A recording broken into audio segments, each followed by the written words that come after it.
और अब आप देख रहे हैं प्राइम एट 4। नमस्कार, आपके साथ में हूं दिनेश गौतम। हमेशा की तरह प्राइम टाइम न्यूज एलिमेंट की ऑप्टिमम डोज। और आज क्या है खास, पहले उस पर एक निगाह। आज आपको हम दिखाने वाले हैं श्रीनगर में गजब का सियासी ड्रामा हुआ है। सीएम उमर अपना ही सुरक्षा घेरा तोड़कर छलांग लगाकर निकल गए। क्यों हुआ ऐसा, ये आपके सामने आज खबरों में होगा। महाराष्ट्र में हिंदी मराठी विवाद जारी है। इस सब के बीच शंकराचार्य मराठी सीख रहे हैं।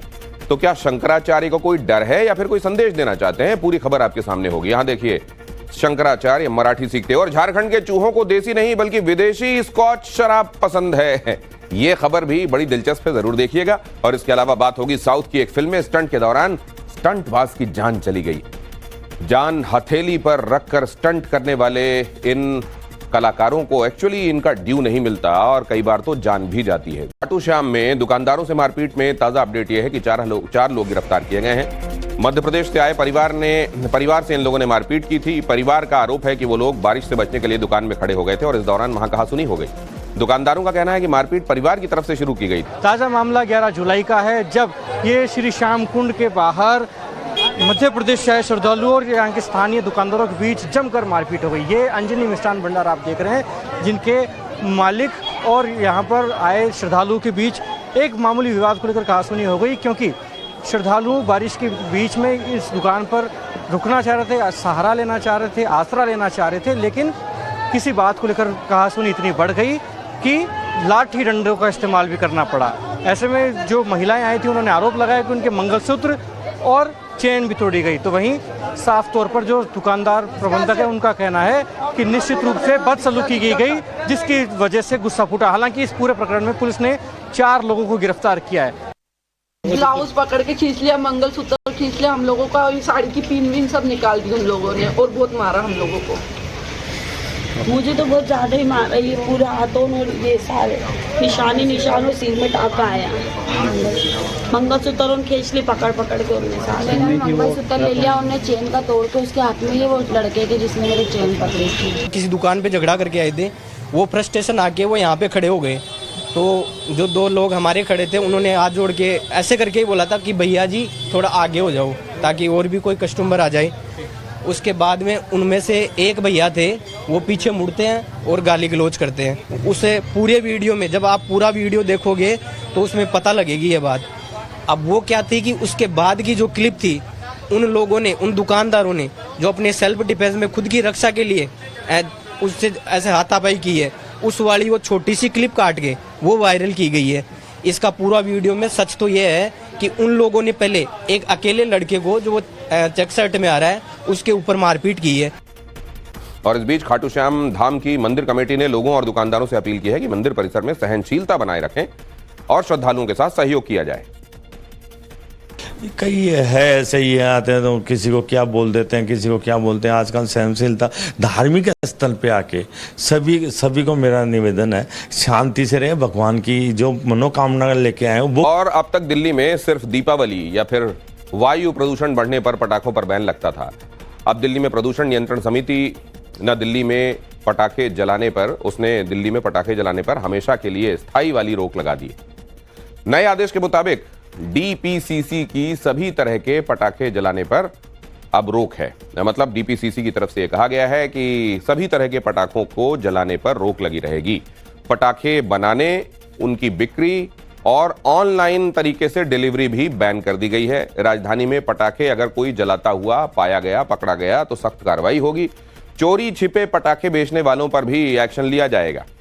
लोगों से पटाखे जलाने वालों के संदर्भ में जानकारी भी मांगी गई है। नियम तोड़ने वालों की फोटो साझा करने की अपील की गई है।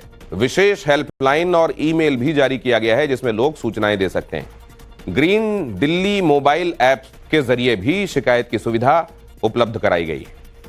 ngms.delhi.gov.in पर शिकायत की भी सुविधा है। तो अब दिल्ली में पटाखे जलाने पर स्थायी रूप से पाबंदी लगाई है। इस खबर से गुजरात के साबरकांठा में पशुपालकों का आंदोलन, साबर डेयरी के दूध के दाम कम करने को लेकर बवाल हुआ। पशुपालकों ने यहां पर हाईवे को जाम कर दिया। साइबर डेयरी का गेट, ये साबर डेयरी नाम से ये इस जगह का ये मिल्क इनिशिएटिव जाना जाता है और इसको साबर डेयरी का गेट भी तोड़ने की कोशिश हुई। प्रदर्शनकारियों पर लाठीचार्ज हुआ। साबरकांठा जिले के पशुपालक साबर डेयरी में दूध की कीमतें कम किए जाने के खिलाफ प्रदर्शन कर रहे थे। इस दौरान पुलिस ने भीड़ को नियंत्रित करने के लिए लाठीचार्ज किया, जिसके बाद भीड़ और ज्यादा उग्र हो गई। भीड़ ने पुलिस पर पथराव शुरू कर दिया, जिसके बाद साबरकांठा पुलिस ने भीड़ को नियंत्रित करने के लिए आंसू गैस के गोले दागे। आमतौर पर जून जुलाई में दूध की कीमतों में बढ़ोतरी हुआ करती है। पशुपालकों का कहना है कि चारा और कई दूसरी सामग्री महंगी हो जाती है और इसलिए दूध की कीमत बढ़ाई जानी चाहिए। दमोह छतरपुर सड़क मार्ग पर एक तेंदुआ दिखा। जटाशंकर धाम जा रहे श्रद्धालुओं को यह तेंदुआ स्पॉट हुआ। तेंदुए के मूवमेंट को लोगों ने रिकॉर्ड भी किया। ये देखिए लेपर्ड यहाँ बैठा हुआ है, ये सड़क का किनारा और यहाँ पर, और ये फिर जंगलों की तरफ भी जाता हुआ दिखाई दिया। लोगों ने इसके मूवमेंट को कैप्चर किया और इसके बाद वन विभाग को इसकी सूचना दी गई। काफी देर तक तेंदुआ सड़क किनारे बैठा रहा और फिर जंगल की तरफ निकलता हुआ इन तस्वीरों में भी आपको दिखाई दे रहा है।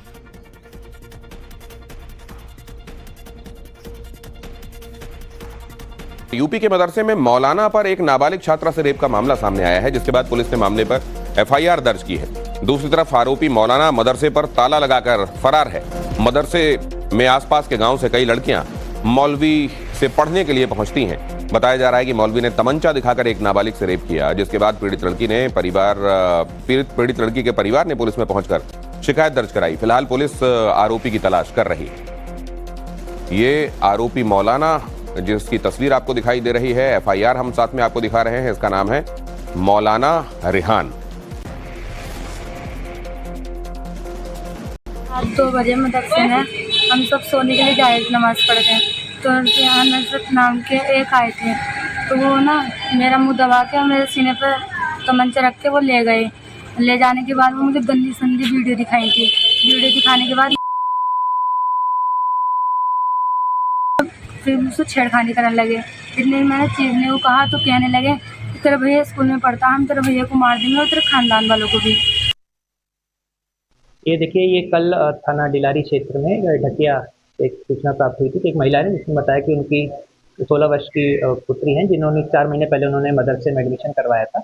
एवं इसमें जो मदरसे के जो इमाम साहब हैं, उन्होंने उनके जो पुत्री है उनके साथ में बलात्कार किया है। इसमें फिलहाल हमने तहरीर प्राप्त कर ली है। इसमें मुकदमा पंजीकृत करा लिया गया है। जो आरोपी हैं उनको गिरफ्तार कर लिया गया। उत्तराखंड के देवप्रयाग से है। देवप्रयाग में के यहाँ बाह इलाके में लैंडस्लाइड हुआ। पहाड़ का एक बड़ा सा हिस्सा टूटा और घरों के ऊपर तक पत्थर गिरते हुए दिखाई दिए। हादसे में कई गाड़ियां और मकान क्षतिग्रस्त हुए हैं। चट्टान की चपेट में आने से 2 लोग जख्मी हो गए हैं। यहाँ देखिए आप किस तरीके से यह हादसा हुआ। पहाड़ का बड़ा सा हिस्सा दरका, घरों के ऊपर से भी पत्थर लुढ़कते हुए दिखाई दे रहे हैं। रिहायशी इलाके में लैंडस्लाइड हुई तो हड़कंप मच गया। घायल हुए हैं कई लोग, उनको अस्पताल में दाखिल कराया गया है और मौके पर रेस्क्यू जारी है। मलबा हटाने और यहाँ स्थितियों को सुचारू करने के लिए काम किया जा रहा है।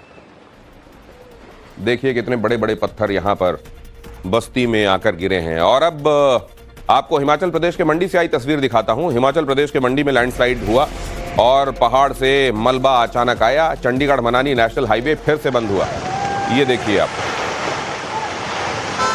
इस मार्ग पर 24 घंटे पहले भी भूस्खलन की घटना हुई थी। बार बार पत्थर गिरने की वजह से मलबा हटाने में समस्या आ रही है। मौसम विभाग ने मंडी, शिमला, सोलन जिले में बारिश को लेकर अलर्ट साउंड किया है। ये देखिए आप, भीषण लैंडस्लाइड और इन दिनों कई जगहों पर पहाड़ों के दरकने का सिलसिला देखने को मिल रहा है और लोगों से ये कहा जा रहा है कि पहाड़ों पर जाएं तो बहुत ज़्यादा सावधानी बरतें। खासतौर से लैंडस्लाइड प्रोन एरिया के तौर पर जिनको आइडेंटिफाई किया गया है, वहां से गुजरते हुए अतिरिक्त सावधानी रखें।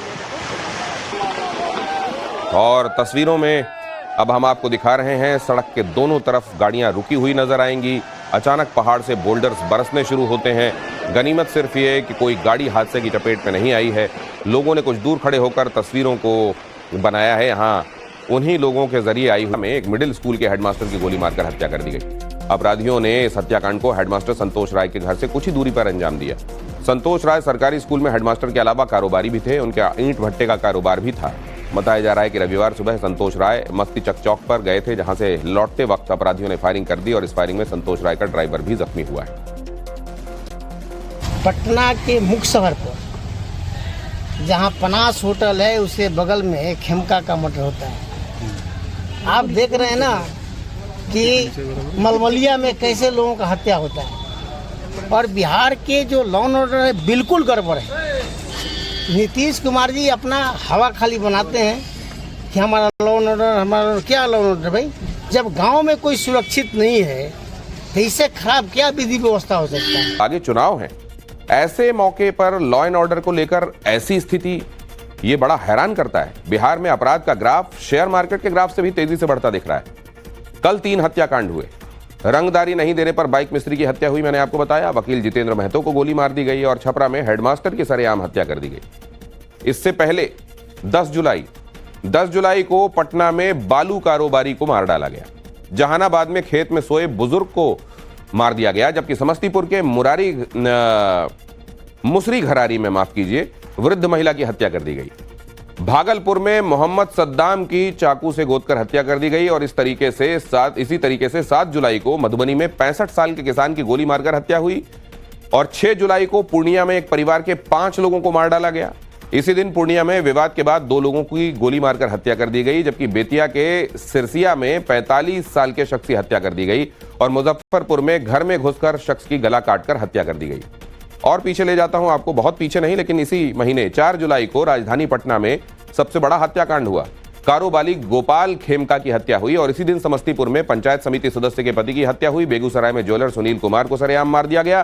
3 जुलाई को मधेपुरा के मुरलीगंज में सब्जी बेचने वाले दंपति की हत्या हुई। इतनी सारी हत्याएं एक के बाद एक, और उसके बाद वो तस्वीरें जिसमें अपराधी खुलेआम बंदूकें लहराते हुए घूम रहे हैं। वो हाल जो आपने आसपास देख रहे हैं, उसके अलावा दूरदराज लेकिन आपके ही देश में क्या चल रहा है। राजस्थान के जोधपुर में रिकॉर्ड तोड़ बारिश हुई। भारी बारिश के बीच मकान का हिस्सा ढहा। सीसीटीवी में ये पूरी घटना रिकॉर्ड हुई है। जो वीडियो सामने आया वो डराने वाला है। यहां आप स्पष्ट देख पाएंगे कि कैसे एक शख्स अपने घर के गेट को बंद कर रहा है और तभी अचानक जमीन धंसी और गेट समेत आधा हिस्सा पानी में समा गया। देखिए जरा, ये देखिए, यहां देखिए। बता दें कि आज भी राजस्थान समेत उत्तर भारत के कई हिस्सों में भारी बारिश का अलर्ट है। ये जमीनें धंस रही हैं, सड़कें धंस रही हैं, सड़कें दरिया में बदल गई हैं, घरों में पानी घुस रहा है, जीवन कई जगहों पर दुश्वार हो रहा है। जोधपुर से एक और वीडियो सामने आया है जिसमें तेज बारिश के बीच शॉर्ट सर्किट की वजह से आग लग गई। अचानक आग लगने के बाद अफरा तफरी मच गई। गनीमत इस बात की कि किसी के हताहत होने की खबर नहीं है, लेकिन ऐसे मौसम में बिजली के तारों से भी सावधान रहने की आवश्यकता है। तार टूटकर पानी में भी कई बार गिर जाते हैं, करंट फ्लो होने लगता है और ऐसे में कभी भी दुर्घटना हो सकती है। तो खास तौर से अगर ऐसी जगहें जहां पर आपको ये लगता है कि यहाँ कोई तार हो सकता है, कहीं कोई केबल टूटा हो सकता है और अगर दीवार गीली है या पानी वहाँ भरा हुआ है तो बहुत सावधान रहें, उस पानी से निकलने से बचें और ऐसी दीवारों के संपर्क में आने से बचें। जोधपुर की 5 तस्वीरें देखिए आप जरा। जल तांडव देखिए, वहां की गलियों को नदियों में कैसे वो बदल गई उस वक्त की तस्वीरें देखिए। ऐसा लग रहा है घर से जैसे ही कोई बाहर निकलेगा तो पानी के साथ बहता चला जाएगा, क्योंकि बहुत तेज करंट है। देखिए सड़कों से बहते पानी का प्रवाह देखिए।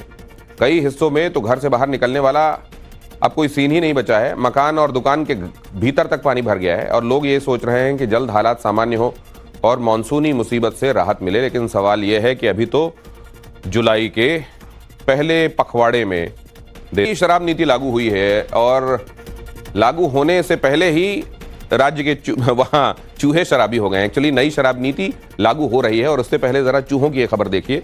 802 litre Indian made foreign liquor शराब उन्होंने पी ली।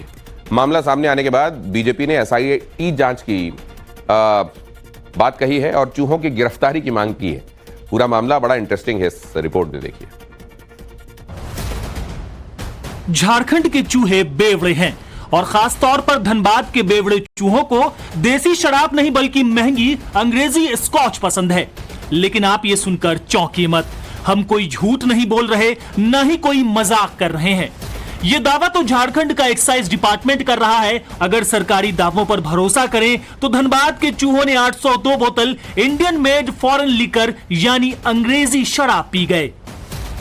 यहाँ पे पेटी का गिनती करने पर सही आंकड़ा नहीं आ पाएगा, क्योंकि सारे पेटी के अंदर में इस तरह का माल है, इस तरह का छेदा वाला माल है। इसके पीछे की असल कहानी सुनिए। दरअसल झारखंड में 1 सितंबर को नई शराब नीति लागू होने जा रही है। इससे पहले राज्य भर की सरकारी शराब की दुकानों में मौजूदा स्टॉक का मिलान किया जा रहा है और जब धनबाद में दुकानों की जांच की गई तो शराब की बोतलें खाली मिली और कुछ में ढक्कनों में छेद पाए गए। जब संचालकों से पूछताछ की तो उन्होंने ठीकरा चूहों पर फोड़ दिया। चूहा काटा हुआ ये। अब हम अगर पेटी गिनेंगे तो अंदर में माल इस तरह है। दूसरी तरफ झारखंड के इन कथित शराबी चूहों के मुद्दे ने बीजेपी को झारखंड की हेमंत सोरेन की गठबंधन सरकार पर निशाना साधने का मौका दे दिया। बीजेपी ने तंज कसते हुए कहा कि इंडिया गठबंधन की सरकार में कभी चारा घोटाला हो जाता है तो कभी चूहे शराब पी जाते हैं।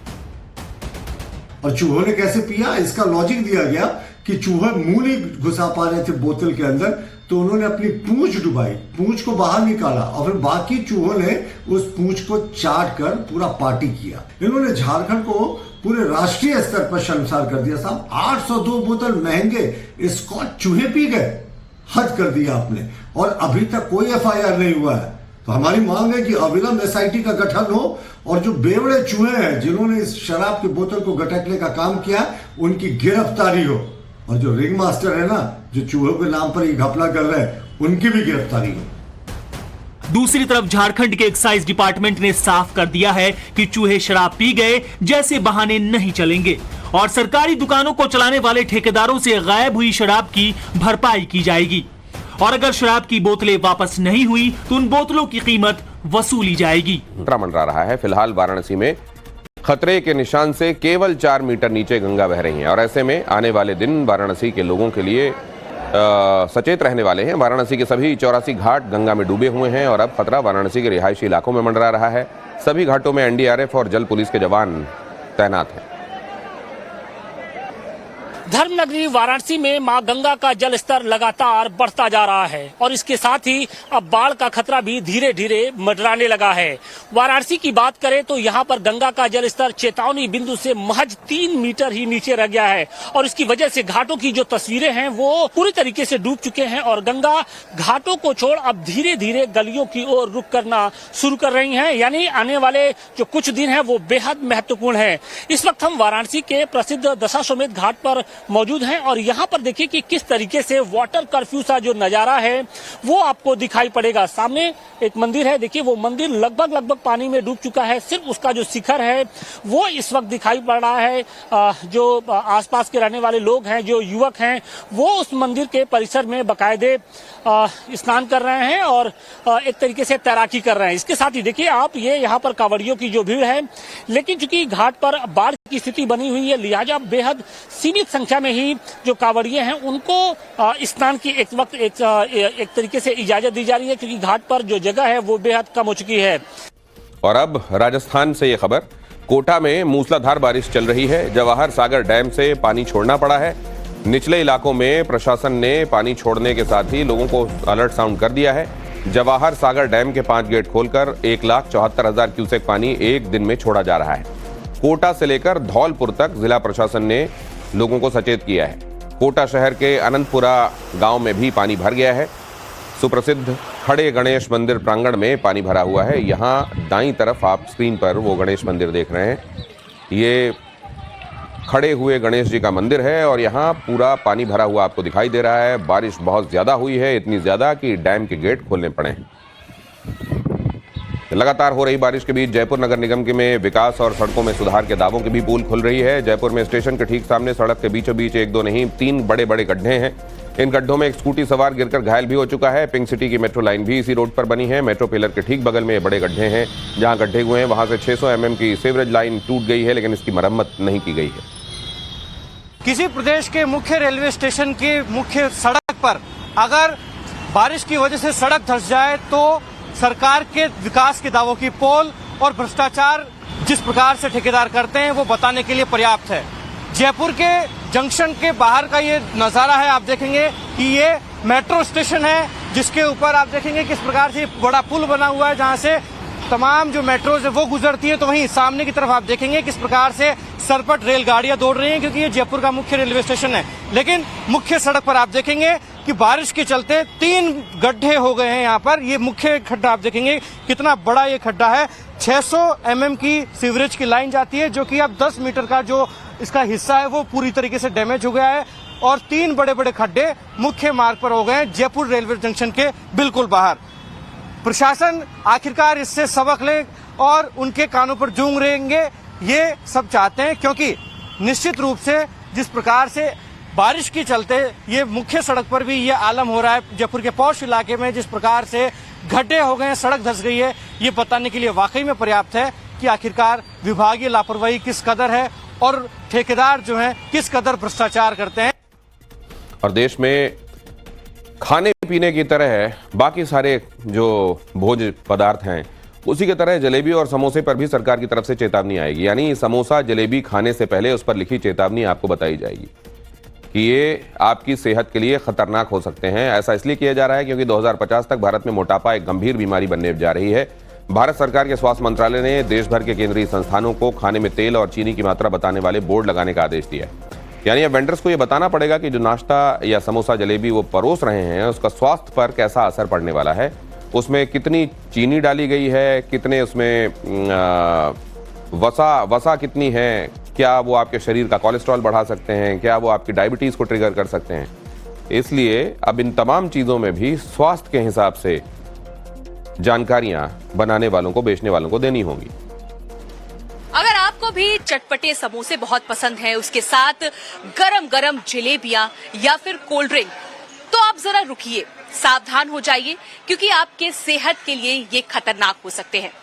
हेल्थ मिनिस्ट्री ने अब एडवाइजरी जारी किया है कि जो फ्राइड आइटम्स बाहर मार्केट में मिलते हैं, जिसका सेवन आप कर रहे हैं, उस पर अब लेबलिंग की जाएगी ताकि जानकारी मिल सके कि उस फूड में कितना ज्यादा नमक या चीनी का इस्तेमाल किया गया है। क्योंकि जो नई रिपोर्ट सामने आई है उसमें यह कहा जा रहा है कि 2050 तक 45 करोड़ भारतीय मोटापे के शिकार होंगे। इसके साथ ही आईसीएमआर की जो नई रिपोर्ट आई है उसमें कहा गया है कि भारतीय 8 से 10 ग्राम नमक का इस्तेमाल कर रहे हैं, जो उनके सेहत के लिए काफी ज्यादा खतरनाक है। से रहते हैं तो हमें तो समोसा भी पसंद है, जलेबी भी पसंद है। वो अलग बात है कि मल्टी सिटी में आ गए तो हमने जलेबी खाना छोड़ दिया, पर समोसे का पीछा आज तक नहीं छोड़ा। अच्छा। अभी भी हमारा फेवरेट है। बहुत जल्दबाजी में हमें स्नैक्स लेना हो तो हम समोसे को प्रीफर करते हैं, जल्दी से फटाफट से खा लेते हैं और काम हो जाता है। समोसे तो ऐसी चीज है जी, हमारे हिंदुस्तान में मेरे ख्याल से ज्यादातर लोग जो है खाते ही हैं, अच्छे लगते हैं। और बरसात के मौसम में तो खुद ही खुद मन करता है। समोसे खा सकते हैं? ज्यादा नहीं, एक दो खा सकते हैं ज्यादा।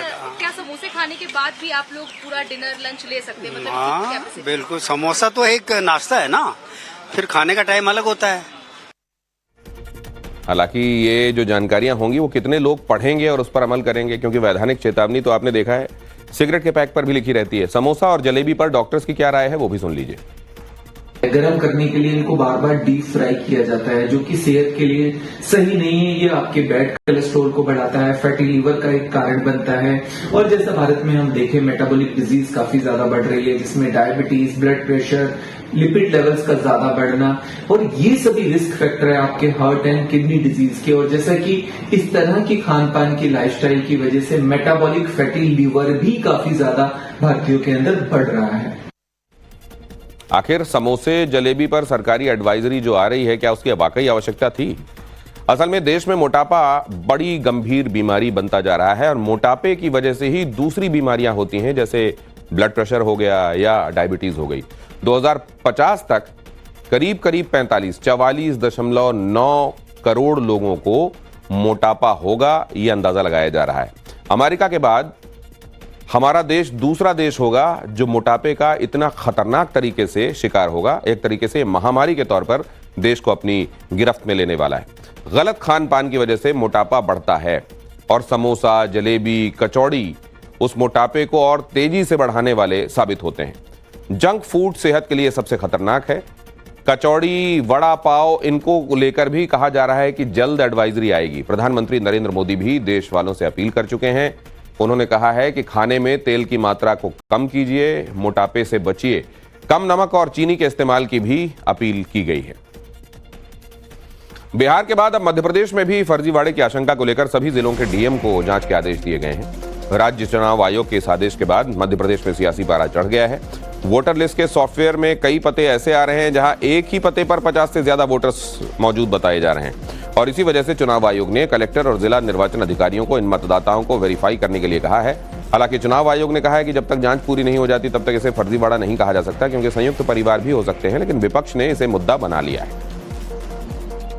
इस तरीके के 1600 जगह एक के घर में 100 नाम होना, ये अपने आप में बताता है कि भारतीय जनता पार्टी जो राहुल गांधी आवाज उठाते हैं, वो चाहे महाराष्ट्र की हो, चाहे बिहार की हो, चाहे मध्य प्रदेश की हो, एक जैसे हालात हैं। यानी चुनाव को कैसे खरीदना, बेचना और मैनिपुलेट करना सरकारी तंत्र पर, इसीलिए तो लोकतंत्र खतरे में है। मध्य प्रदेश में भी जब बिहार में सत्यापन हो रहा है एक वोटर लिस्ट का, तो मध्य प्रदेश में भी होना चाहिए। नाचना आवे आंगन टेढ़ा। अरे जनता में जाइए, जनता में अपनी स्वीकारोक्ति पैदा करिए, उसके बाद राजनीतिक गतिविधियों में भाग लीजिए। चुनाव आयोग निष्पक्ष संस्था है, चुनाव आयोग संवैधानिक संस्था है, चुनाव आयोग हर समय निष्पक्षता के साथ इस देश में चुनाव कराती आई है। पर कांग्रेस के नेता हर एक एजेंसी को हतोत्साहित करके दबाव बनाने की कोशिश करते हैं। असल में नवभारत को चुनाव आयोग से जो दस्तावेज मिले हैं उसके मुताबिक मध्य प्रदेश में 779 ऐसे पते हैं जहां 50 से ज्यादा वोटर्स हैं। 1373 ऐसे पते हैं जहां 40 से ज्यादा वोटर्स हैं। 6151 ऐसे एड्रेस हैं जहां 30 से ज्यादा मतदाता उसी पर्टिकुलर एड्रेस के बताए जाते हैं। 49,928 पदों पर वोटर्स की संख्या 20 से 30 के बीच में है और 6,17,997 एड्रेस ऐसे हैं जिसमें एक ही जगह पर 10 से ज्यादा मतदाता रजिस्टर्ड